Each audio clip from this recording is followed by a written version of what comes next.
I plan lessons as thoroughly as I possibly can to make sure that they're successful. Yeah, probably in the shower actually.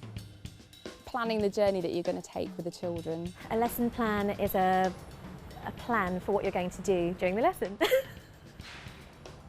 I'll get more intelligent as we go on, I'm warming up. Let go of the lesson plan of where you want things to be, because sometimes they'll do that lesson plan and more in a lesson, and sometimes they won't even get past what you'd thought was the starter.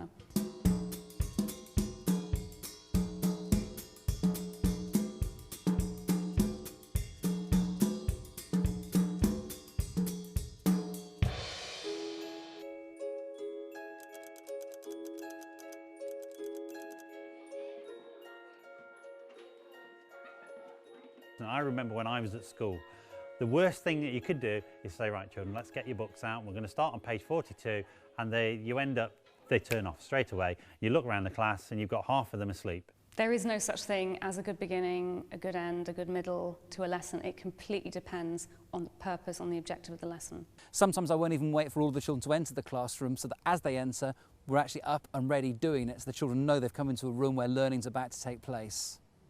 Sometimes a starter should be inspirational. Whether it's a chant, a rhyme, a rap.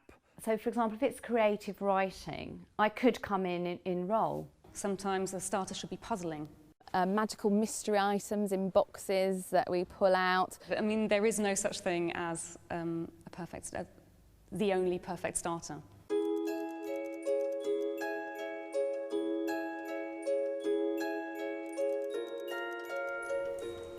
I've only been head teacher for 13 years, don't know what chunking is. I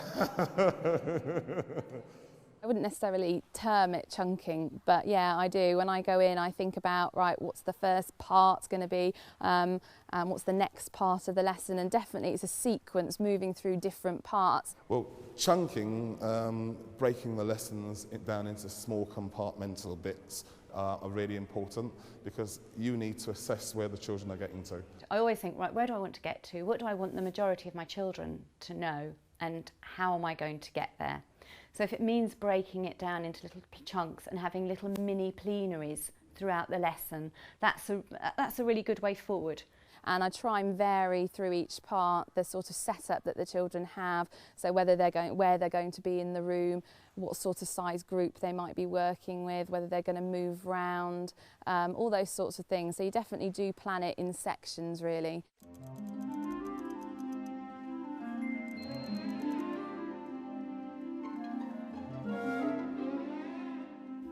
I teach 2-year groups mixed up, so we have a huge range of children. Even in 1-year group we have a huge range of children, but over 2 it becomes a much wider range. So you do have to, you know, plan for all those different learners.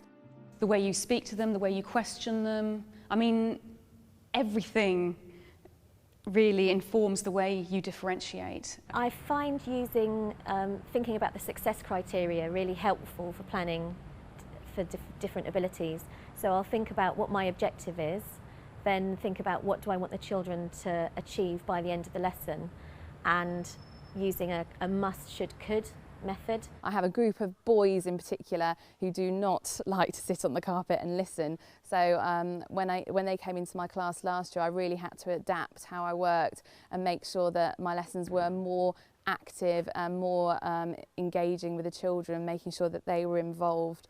So, you know, you have to adapt to the sort of children that you've got. And obviously I've got children who find writing difficult, or who just want to speak it and have it written, somebody to scribe for them. And, you know, that's absolutely fine. That would be planned in, not all the time, but at some point, so they know that what they're capable of saying has been written in a way that displays their ability.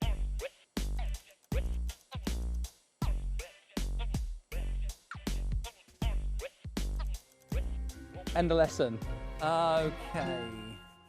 Sometimes you can end them with a question, sometimes you can end them with a recap, sometimes you can end them with children explaining what they were doing. I always really like to do a bit of a taster of the next lesson, a bit like they do at the end of TV programmes really, where they give you like clips of what's going to happen next week. Okay, so for example, if we've done a bit of spelling and I've been teaching them how to spell a particular word, maybe earlier on in the lesson, we might finish with that word. So for example, vegetables, and I'll sing them a little song about my favourite vegetables. My favourite vegetables. I find that you can think a lot about whiz-bang activities for your plenary, but the most important thing is to link it back to what you've been actually covering in the lesson. So sometimes simple is best. The children will all be sitting there in front of you, and you'll be finishing off with a final song, a final round, and one by one you'll gradually point to the children or to a group of children, and that'll be their turn to gradually leave the classroom quickly and quietly while the rest of the children carry on singing, so the noise gradually dies down as the children leave until it's just you left singing. And no, I'm not going to sing anymore.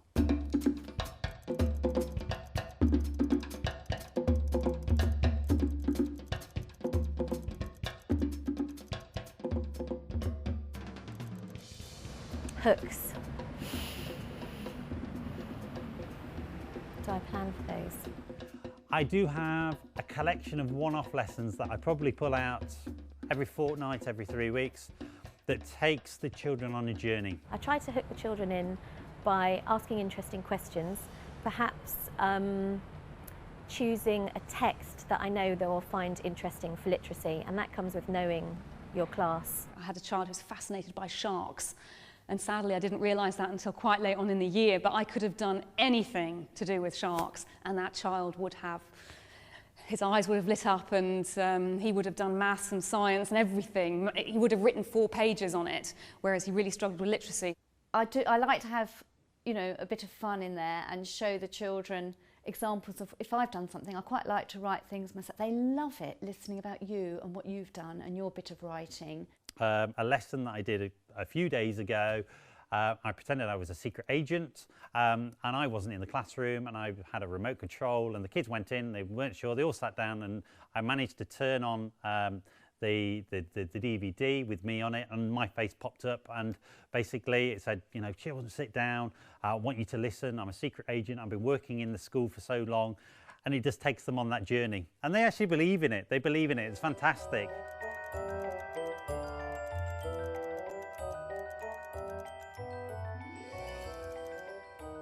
They need to know what you're looking for.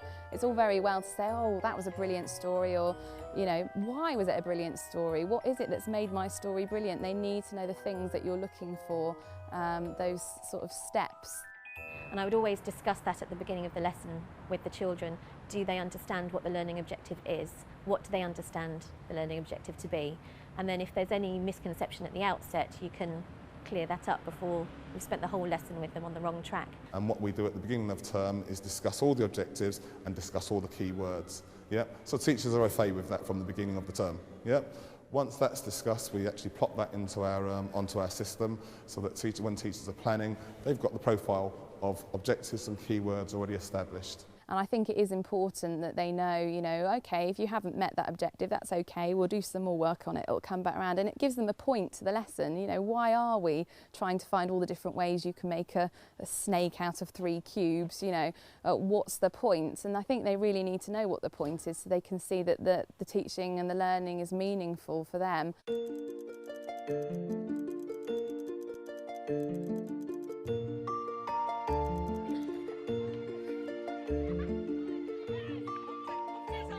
Planning progression is looking at what the children have achieved during the day, looking at their work, thinking about back over their responses from the lesson, and thinking about what I need to teach them next. I try and see where the ideal... This is like a job interview. When planning for progression, I'll make sure that I try to take stock of where the children are at the end of a lesson, perhaps using simple techniques like the thermometer, getting them to tell you, yes, I understand. Because we do all start with what is the lesson objective. We all start at the end. Where do we want the children to be? I'm getting there. So it's about thinking back and understanding what skills, what knowledge, what understanding. And no, I don't understand what you're saying at all. What practice do they need to have had in order to be successful? So you can therefore know whether it's time to take your children on to the next stage or whether to reinforce what you've covered in the current lesson. And through that, you then plan the progression that gets them to where they ideally would be.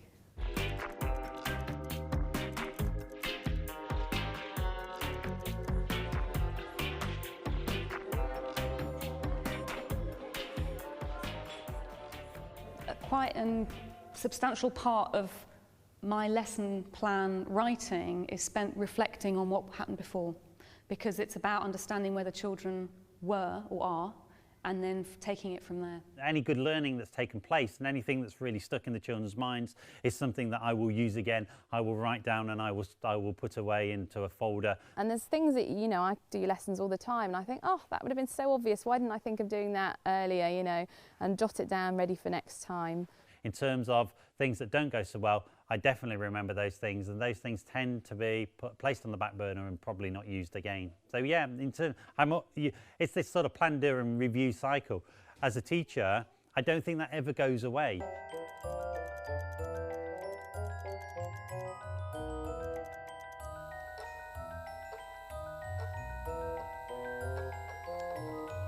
Yeah, time management is really important when planning a lesson. It's something that if you don't get that right, you tend not to hit your learning objective. For me, in my class, in an hours of teaching, my starter would take about 10 to 15 minutes, the main activity about 30 minutes, and the wrap-up, again, 10 to 15 minutes long. Getting the pace right, so that the children have the pace right, having just the right amount of work to do. When you sit down and start measuring your activities, and I think it's important on your lesson plan to actually allocate time and stick to that time.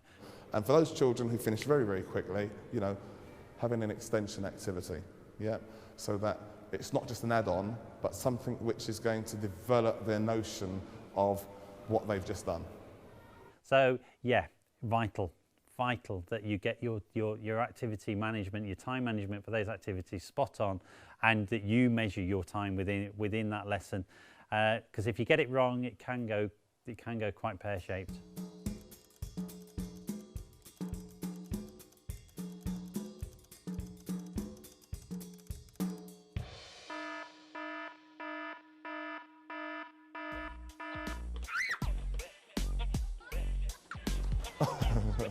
Things go wrong with lesson plans. What can go wrong with a lesson plan? Things go wrong. You know, divert off, do something else, stop the lesson. You know, you've overplanned, you've planned at a level which is much higher, or you've planned at a level that's much lower. It can fail totally if people stick to it, ironically. If you try and plan too much to do in the time allocated, it can go disastrously wrong. You're trying to fit it in, it's not working, and if you then stick rigidly to it, things will go wrong very badly. You initially have a fear that you can't be that flexible, but I've learned you've got to be. You've got to take the curriculum the way the children take you, because actually they have a lot to offer it too. So let them do some of the work.